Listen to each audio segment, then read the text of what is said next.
Over 400 square kilometers have been liberated by Ukraine's defense forces in the south of the country in the past month and a half, President Volodymyr Zelensky reported. As a result, the armed forces managed to thwart the aggressor's plans in this section of the front. And let me remind you, this means advancing towards Zaporizhia to within range of the city's residential neighborhoods for tube artillery strikes. Russia also continues its attempts to seize Donetsk region and pays for it with enormous losses. What's the situation on the front lines? Let's take a look at the real situation, not the false reports from the Russian general staff. The east of Ukraine is the main target of the Russian army, President Volodymyr Zelensky stated. Over the course of a year, Russia wants to fully occupy the Donetsk and Luhansk regions, as well as advance into the Zaporizhia, Dnipropetrovsk, and Odessa regions. The Kremlin has been trying to achieve these goals for more than a year. Principal, their plans haven't changed.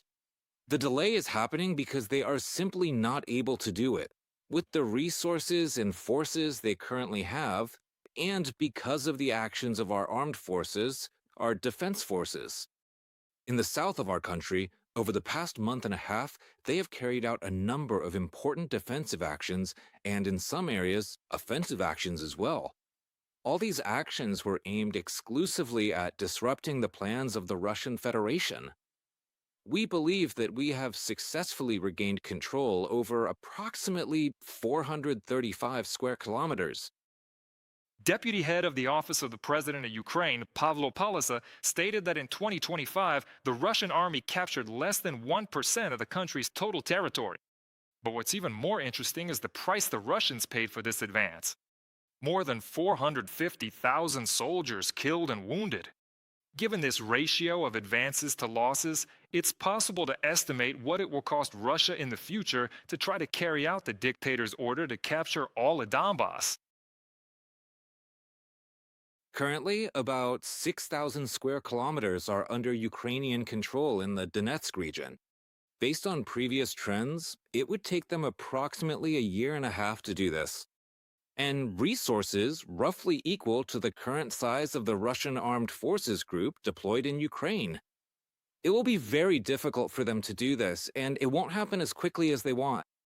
It's even harder to make any favorable forecasts for the aggressor, especially since the Russian army is suffering painful setbacks in certain areas.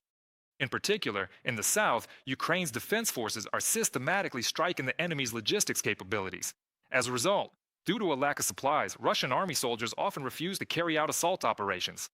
For 3 months, the Special Forces Unit Timur of the Main Intelligence Directorate of the Ministry of Defense of Ukraine has been conducting a comprehensive defensive operation in the Zaporizhia direction. The goal of the intelligence officers is to disrupt the enemy's offensive plans and prevent them from advancing toward the regional center.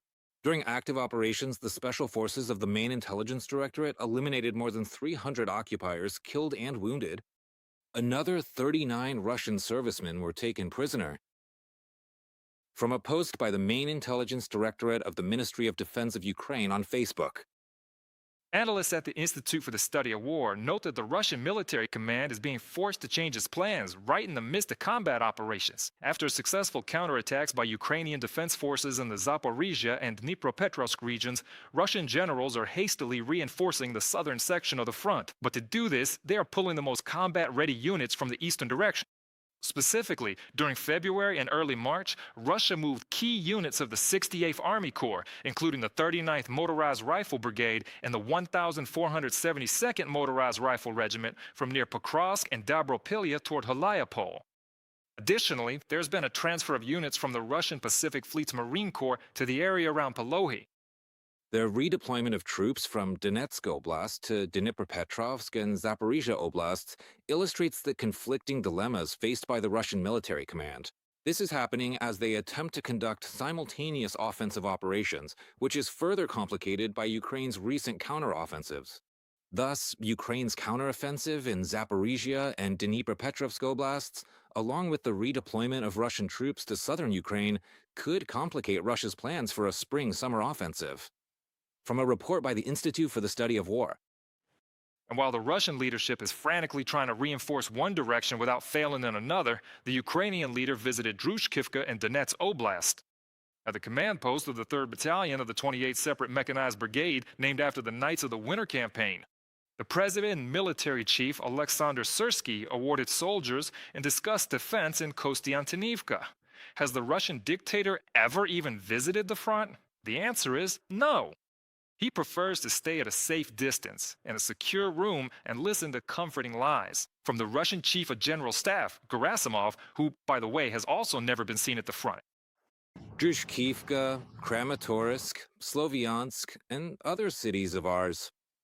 The Russians are not giving up on the war, and here in Donetsk region, they are preparing an offensive for the spring. It's important that our positions are strong, and it's important that our brigades are properly supplied. Our guys are holding on with dignity, and that's exactly how our country, our diplomacy, and our people will continue to stand firm. Because of the massive losses at the front, the Kremlin has decided to lure students into the war against Ukraine. BBC Russia reports recruitment occurred in 95 Russian schools. In 90 of them, students were urged to sign Ministry of Defense contracts during meetings. In exchange, students are promised money, academic leave, a year-long absence, transfers to state-funded spots for paid programs, and exam-free admission to master's or PhD programs. You play computer games, right? So what's stopping you from becoming a drone operator? That's what they said at our meeting.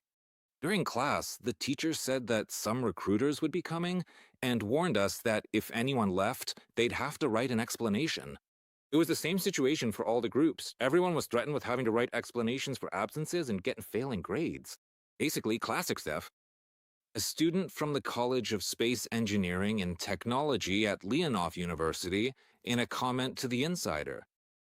It took time to realize that Russia isn't as frightening as it was portrayed in the West, and not as strong as Kremlin propagandists had been insisting for years. However, now European leaders are openly talking about the need to force the aggressor to make peace. German Chancellor Friedrich Merz called on Washington to increase pressure on Moscow in order to force Putin to make concessions at peace talks. He emphasized that without Europe, there will be no agreement with Russia. After 4 years of war, Russia's economy has been significantly weakened, and the Russian army has suffered serious losses. Today, the Russian giant stands on clay feet. That's exactly why we want to find a solution here. But most importantly, the ones in which Europeans will participate. We are not ready to accept an agreement signed without our involvement. So what do we have in the air? The Russian army is unable to achieve any real success on the battlefield. Nor can it change the configuration of the war. All that's left is to lie over and over again. The Russian Ministry of Defense regularly reports on advances at the front, listing several captured settlements in their briefings at once. They often capture the same places monthly. These credit captures are widely ridiculed, even by Russian propagandists. Interestingly, a Verstka source close to the Duma Defense Committee says deputies see ministry reports as the official line, not reliable information. But at least one person is definitely listening to the Ministry of Defense. Putin has repeatedly stated that he considers them reliable.